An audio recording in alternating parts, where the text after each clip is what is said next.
15-16 Gandhi road Pandharpur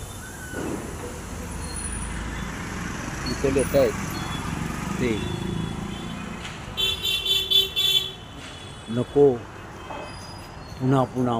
master plan नको corridor no corridor Pandharpur तीर्थक्षेत्र बचाव असो हा सेंट्रल गव्हर्नमेंटचा इश्यू आहे आणि हे जे काही कॉम्प्लिकेटेड वातावरण दिसतंय हे साफसुथरा बनवं आणि बचाव समिती तुम्हाला बऱ्याच ठिकाणी हा इश्यू आहे पंढरपूर कॉरिडॉर आणि तो बंद कसं असतं सेंट्रल गव्हर्नमेंटचा हा इश्यू आहे आणि त्याला उत्स्फूर्त प्रतिसाद वारकरी देतो कारण त्याचा अजून जो काही कॉरिडॉरचा मास्टर प्लॅन आहे ब्ल्यूप्रिंट आहे ते अजून बनत आहे दिल्लीमध्ये बनत तिथं महाराष्ट्रामध्ये काही नाही बनत असो